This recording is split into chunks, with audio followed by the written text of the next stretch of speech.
Welcome back, folks, to my video series on doing the scheduled maintenance for Harley Davidson Pan America. In my last video, I already did a lot of checks, such as lubricating and checking the front end controls. Also cleaned and inspected the radiator, checked the coolant level, and also did the rear tire and checked the spokes on that, among other things. So if you missed that first video, be sure to go back and watch that as well. The first thing I'm going to check today is the steering head bearings. So first we're going to measure the angle of the forks with the bike upright and on the ground. And I want to use the Angle Finder app that I have on my smartphone. And just place the phone against the forks. Alright, so first we'll get the bike upright.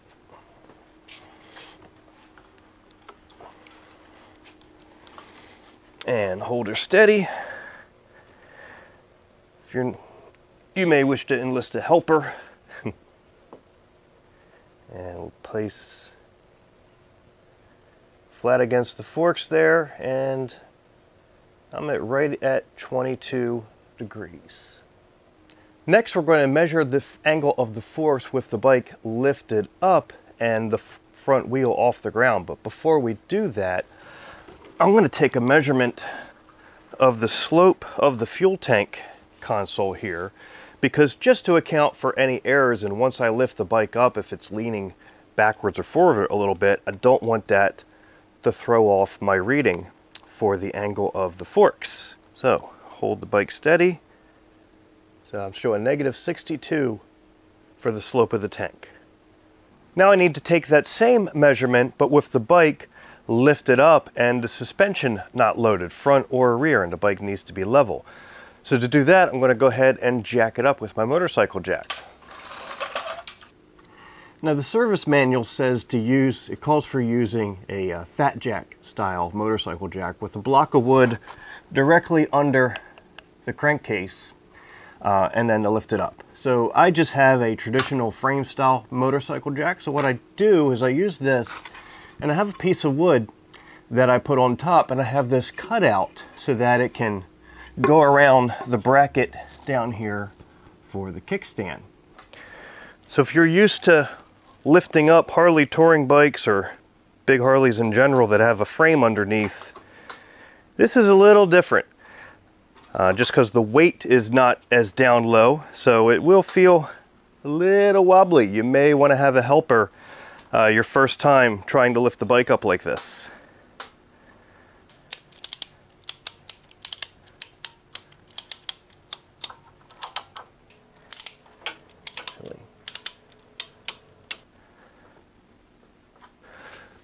All right, now we're secure. All right, I don't know if you can see you probably can't see the numbers from this angle, but with the bike up and secured on the jack, I'm still measuring my -62 degrees on the console of the tank here. So I did a pretty good job keeping it level with it on the lift. And that means that I should see the same 22 degrees on the forks here. So let me make sure I'm holding it good and level. And there we go. If those fork angle measurements did not come out to be the same, then that means you have play in your steering head bearings. It's allowing the forks to droop down when the weight of the motorcycle was lifted off of them. All right, next, with the front wheel still off the ground like this, we need to measure how much force it takes to move the wheel, to turn the bars. And if you have the steering stabilizer, that's going to throw the measurements off. So first thing we need to do is disconnect that. I'm going to go ahead and pull off this center console trim piece here to make it easier to get to those bolts.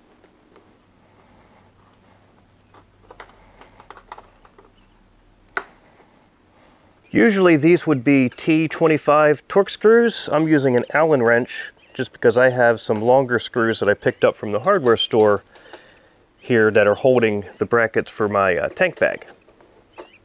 With those front screws out, I can just lift up on the front here and it slides out the back like so, and we can move this out of the way. So we can disconnect the end of the steering stabilizer here. That is a what do we got here? That's a T30 Torx.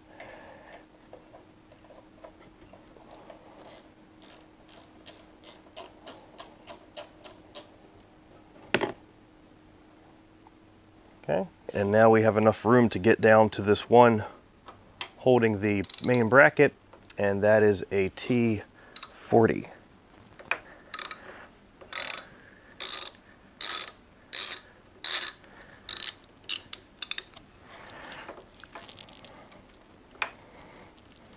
Alright, and just pull the whole thing out of the way. There we go. Before we take the measurements, we're going to move the bars lock to lock 3 times.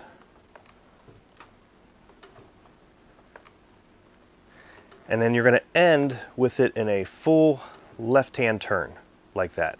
And as you're doing that, you're making sure that none of your cables are getting in the way of the bars moving freely. You don't want anything resisting or in the way. Now I'm going to use a force pull gauge to pull the wheel straight and see how much force it takes to do that, right? And so you have to have one that can measure the peak amount of force that's being used to pull the wheel. So make sure we are zeroed out and hook just inside the axle nut there. And you're going to pull slow and keep the gauge parallel to the wheel, perpendicular to the ground. You don't want to pull any harder than you need to move the wheel.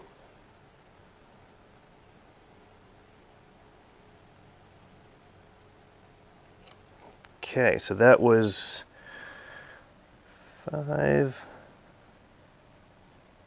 about 27 newtons. The spec in the book is in pounds, in 3 to 6 pounds. And so you need to do several measurements and just kind of take an average, and then I'll do the metric conversion to see if we're in spec or not. So again, back and forth a few times to make sure we're not binding on anything. All the way to the left.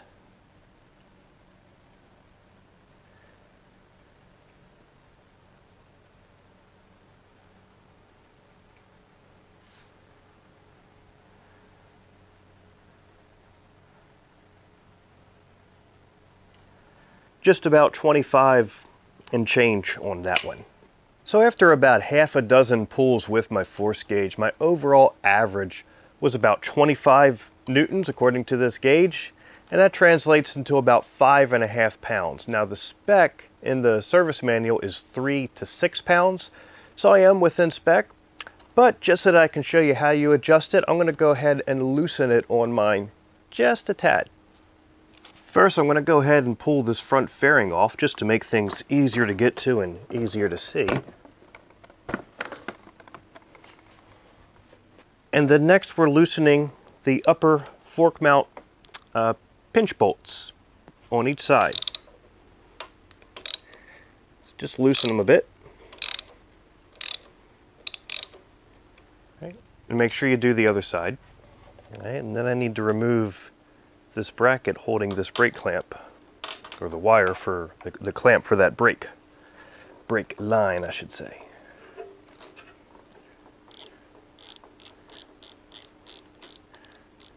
Okay. Now we need to loosen the bolt on the steering stem, right in here, that pinch bolt, and it's a bit of a tight fit to get a ratchet in there. My hands are probably going to block all the view here. But there's a brake line back there that kind of gets in the way.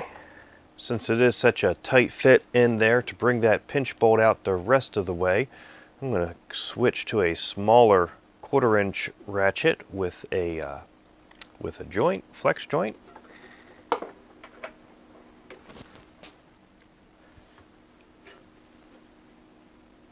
Alright, got that on there. It's still a pretty tight fit down in there. And so just loosen that up a little bit. There we go. And then I can take my T35 Torques onto that center adjuster, and we're going to loosen that just a little bit.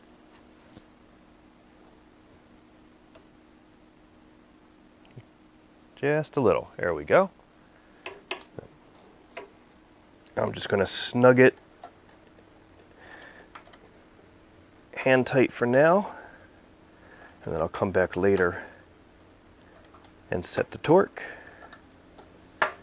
Same thing with the upper fork pinch clamps. Tighten each side. Alright, so now I just redo the measurements. First, right, full left to right lock, lock to lock turns, all the way to the left. Now, I did make a mistake when I did the first set of measurements, and I said to hold the gauge parallel to the ground. I think I actually said perpendicular to the ground, but it's supposed to be perpendicular to the forks. So let's make sure we do that this time. Hook it in there, and remember, pull just as much as you need to turn the wheel, no more.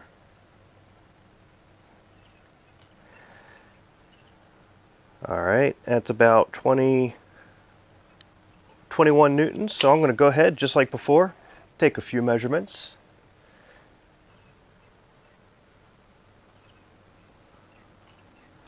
Alright, so multiple measurements, and I'm coming out right about 20 newtons, give or take, which works out to be 4.5 pounds, which is right in the sweet spot, right in the middle of the spec of 3 to 6, so I say that's pretty good. So I'm going to go ahead, torque down these upper fork pinch bolts. I'm set. The spec for that is 15 to 18 foot-pounds.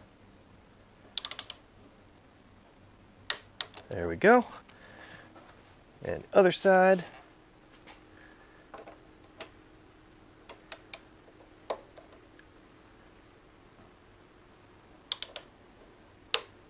All right.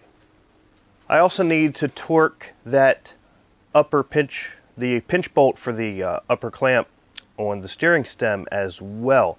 Now, if you saw how tight it was getting my wrenches in here with the tank, I don't think I'm going to be able to fit my torque wrench in there all too easily. I need to pull the tank off anyway when we're ready to do the air filter, so I'm going to skip that step for now and we'll come back to it. Now, just to make sure, because I'm skipping torquing that bolt, just to make sure I don't have a brain fart later on, forget all about it, and I'm riding down the road, I'm going to leave myself a note, right? So I just wrote on some painter's tape, big note saying to torque this stem bolt, and I'm going to put that right on the handlebars here, so that I know and remember that that still needs to be done.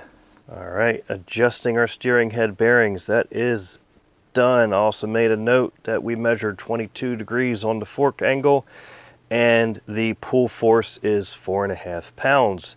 And as you see, this is a check that is done every 10,000 miles, at the first 1,000-mile service, and then at every 10,000.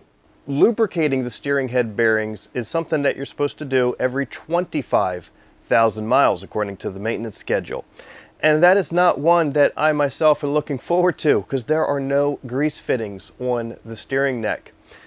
The procedure to do that is then to completely disassemble the front end, right? The forks have to come out, the upper clamp has to come off so that you can get in there and re-grease those bearings. I'm at just under 5,000 miles on this bike right now, so if I decide to tackle that one myself, I'll definitely make a video, but probably not going to happen for a little bit. With the front wheel lifted, it's a good time to now check the front wheel spokes, right? And so, same as before, I'm going to start, remember in the last video I did the rear tire, so we do this the same way. Start at the valve stem, right there, and just go around tapping and listening.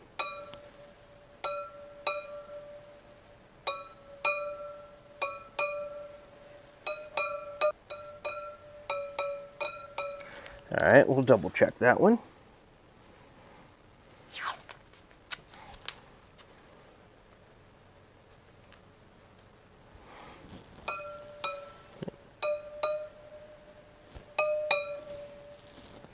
And then same thing on the other side.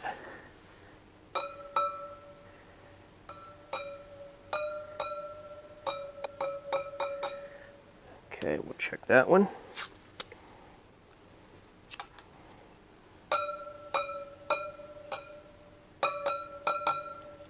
All right, so only two of them sound just a tiny bit questionable that we'll double check. My torque wrench is set. And again, we hold the flat of the spoke. Okay, that one did turn just a tiny little bit before clicking. And now this one on this side.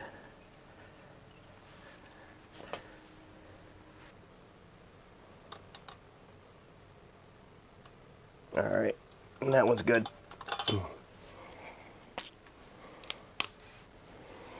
All right, and just like with the rear wheel in the other video, spokes are checked at the first service, the 1,000-mile service, at the 5,000-mile service, and then every 15,000 miles after that. Again, if you find 5 spokes in a row that are not properly tensioned, it's time to check and get the wheel replaced according to the service manual. Make sure if you have multiples that you're checking that you're alternating sides. And if you do end up making a good bit of adjustments, you should really take the wheel, get it on a truing stand, and then check the run out to make sure that everything is still good to go. All right, while I'm here with the front wheel, I'll go ahead and check the tire pressure.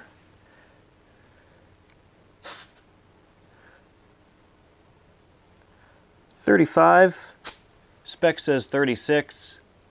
That's within the accuracy of the gauge, but it wouldn't hurt to bring the air hose over and throw another pound in there before we hit the road. And then for the tread depth, again, I just happen to have digital calipers I like to use to verify and record. 3mm. I take a few readings. 3.7, 3.3,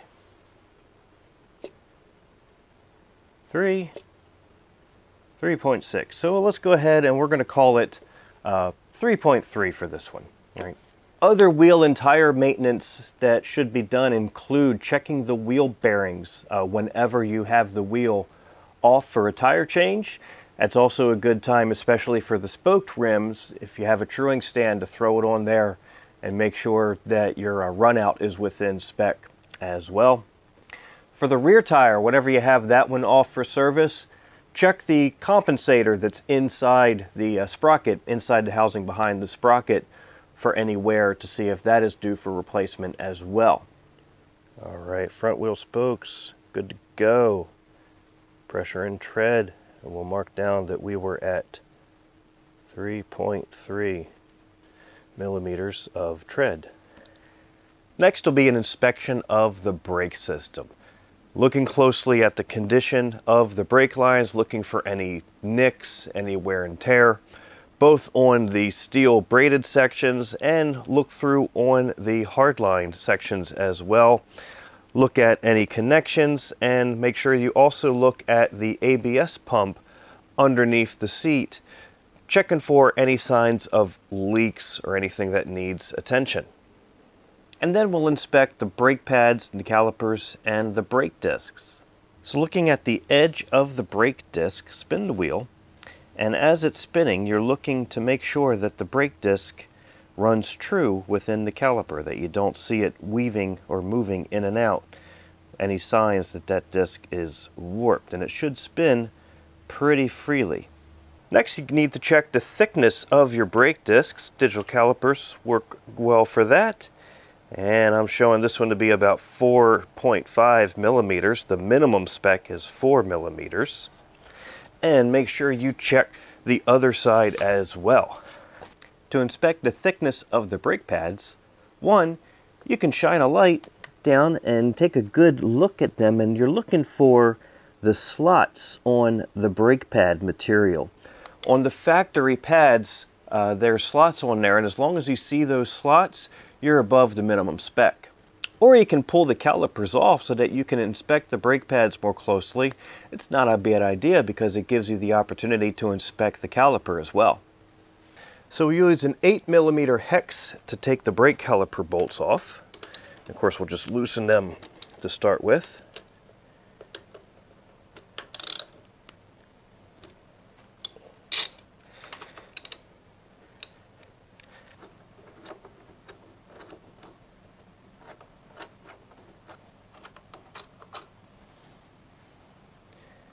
slide that caliper off. Be careful with the wires and the sensors that you got here. In fact, we'll just go ahead and unclip that from the brake line. Give me a little more room. And now you can do a good inspection of the thickness and how even those pads are wearing. Okay. If you needed to replace the pads, you would pull this retaining pin out, and then that would let the pads come out of the caliper. Alright, so to put it back on, we just slide it over the brake disc and put your bolts back.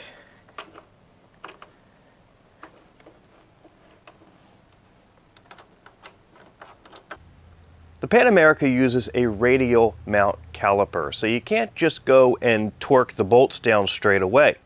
When you put the caliper back on, you want to get the bolts just seated finger tight so that the caliper still has some play to move around.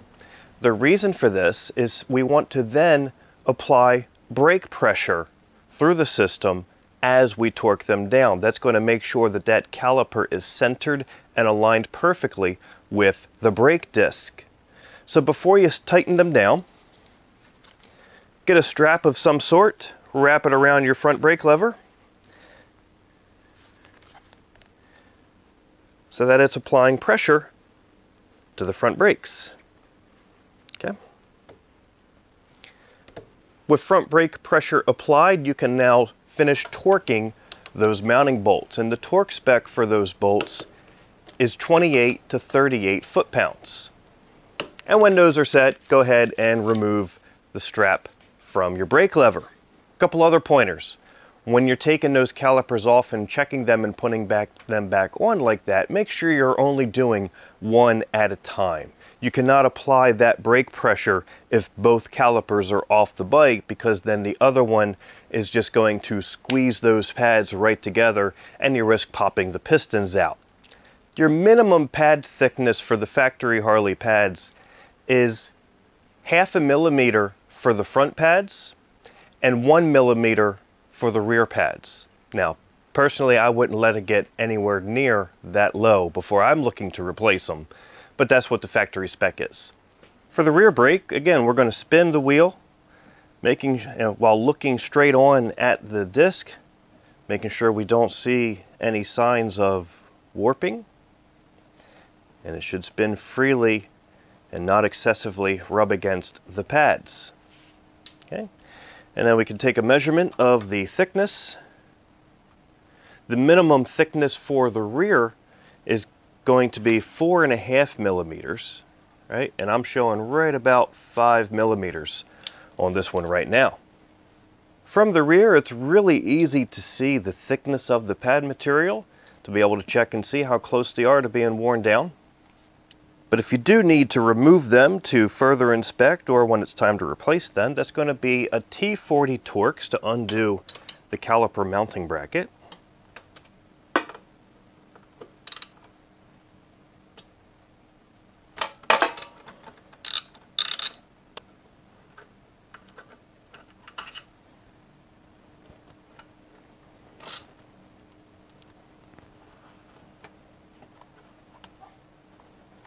Alright, and that just pulls off like that. Okay.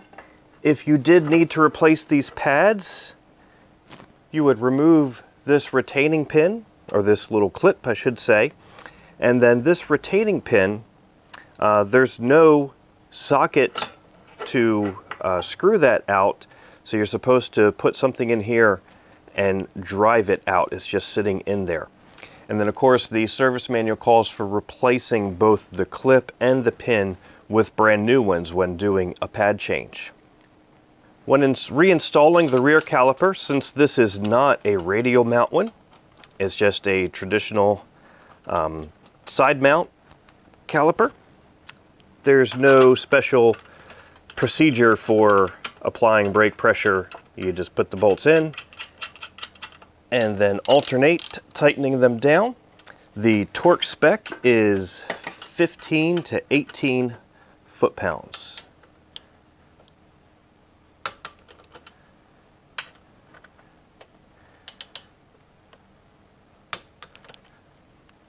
All right, so that's 2 checks off our list: inspecting the brake system and inspecting the brake pads and discs. And again, those brake checks are done every 5,000 miles. And if you remember from the last video where we checked the moisture content in the brake fluid, regardless of moisture content, is supposed to be flushed out every 2 years. Those are all the checks that I do that I need the motorcycle up on the jack, so I'll go ahead and put her back down on the ground.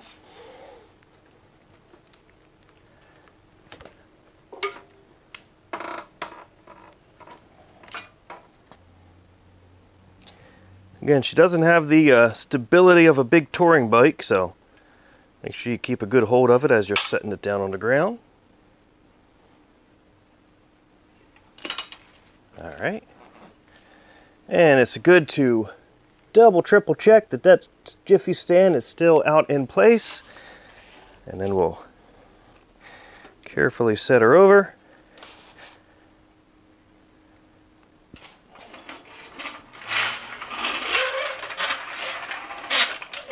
The next 2 checks are inspecting and lubricating the Jiffy stand or side stand, as well as the center stand if your bike is equipped with one.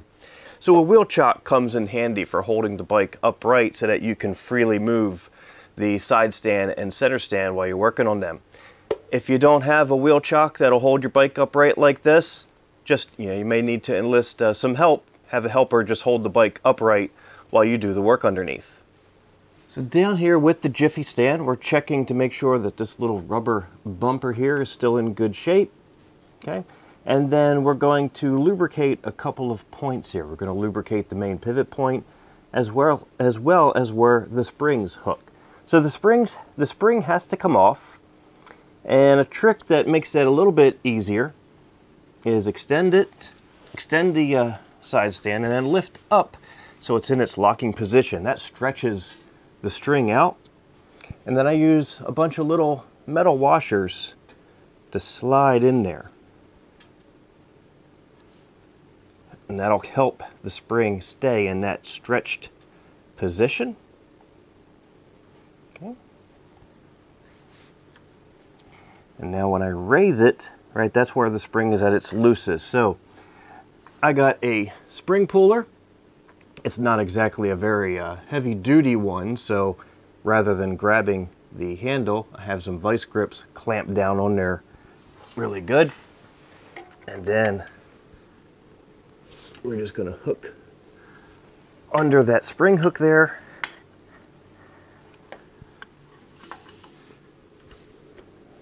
All right.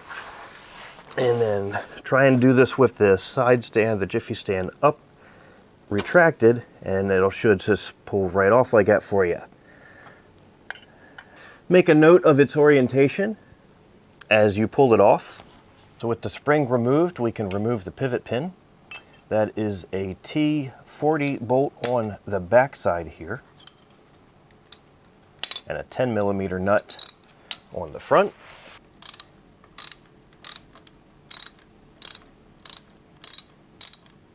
Make sure you pay attention to the orientation of different parts and washers.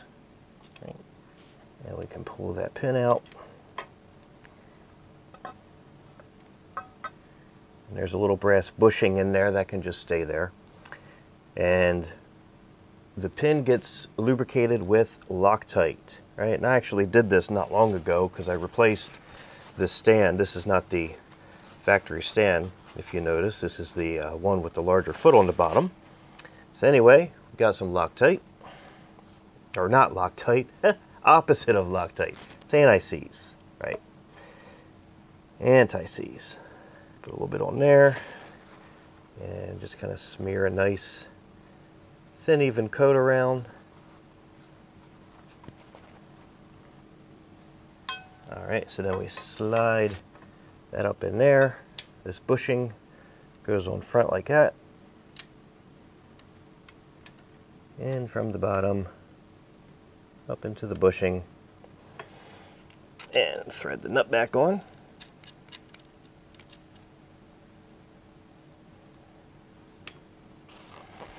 And now we torque this nut back on. That spec was 91 to 101 inch-pounds.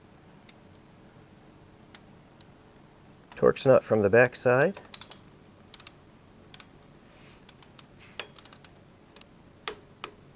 All right, torque is good. And now we also need to put a little bit of anti-seize where the springs hook onto. Okay, back there, and up on there. You can dab a little on the inside of the spring hooks as well, and just wipe off any excess. The spring goes on such that the hook ends of the spring both face the rear of the motorcycle. Okay, so that is facing backwards. This is facing backwards. And so we'll get our puller here and give it a tug.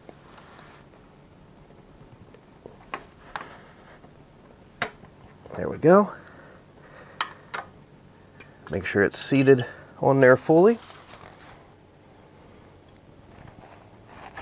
And now we can extend the Jiffy stand, lift it up so we can pull those washers back out.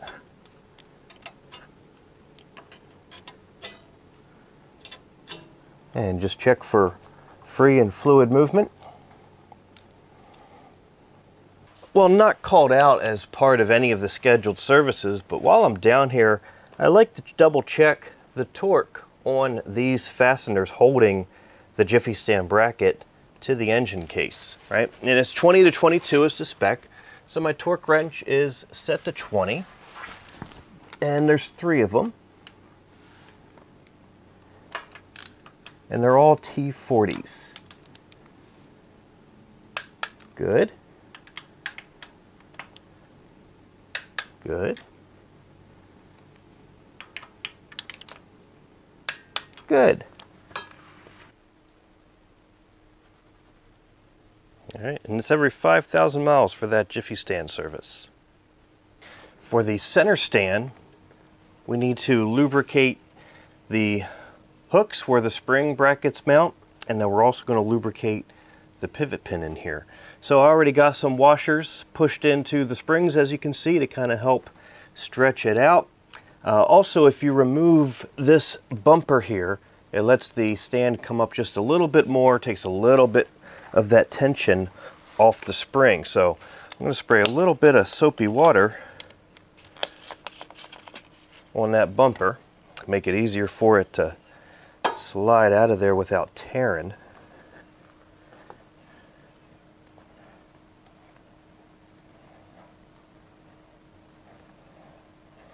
There we go. Now what I'm going to do is I'm going to put my spring puller in this hook here, and I got a big flat screwdriver wrapped up in some tape on the end so that I can get in here.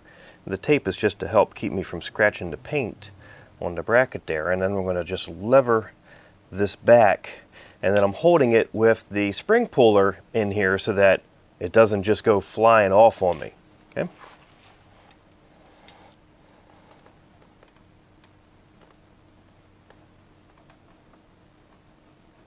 Here we go.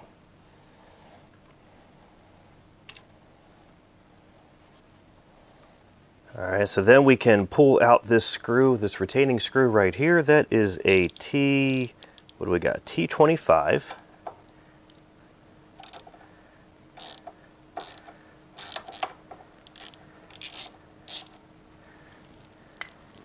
And once you have that screw off, it's actually the same thread as inside that pivot pin. So you can thread it in just a little bit, and then you can grab it to pull that pivot pin out. A little bit of anti-seize. There we go. And now we can slide her right back in there. Okay. And undo the screw, move it back down to the mounting point where it'll hold that pin in. And the torque for that screw is 40 to 53 inch-pounds.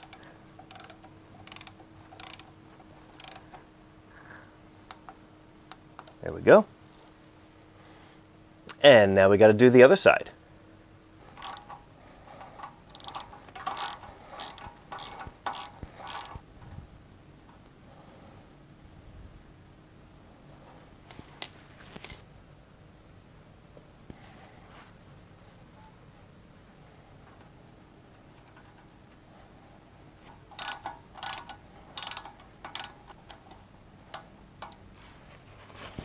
Now we're ready to put the spring back on. So that means lubricating where it touches the spring brackets, as well as the inside hooks of the springs. Hooks face inside the motorcycle, right, facing towards the motorcycle.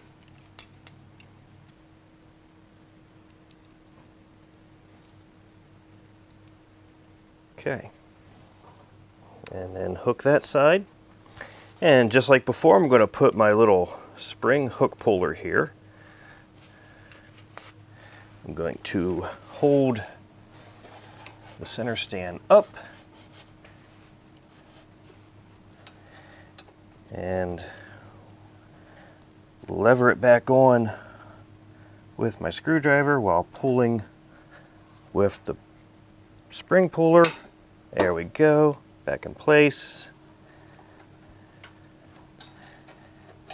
Okay, and now just wipe off any excess anti-seize. Put the little rubber bumper back in, give it a squirt of soapy water to help pull it in there. There we go. And just pull out those extra washers.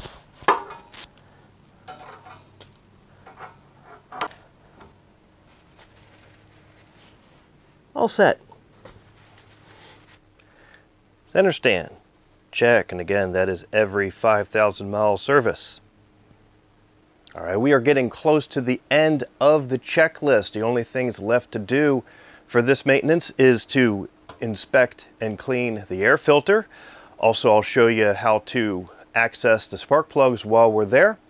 And we need to do the oil change, of course. But I'm going to save all of that for the next video. That was it for today. Thanks for watching.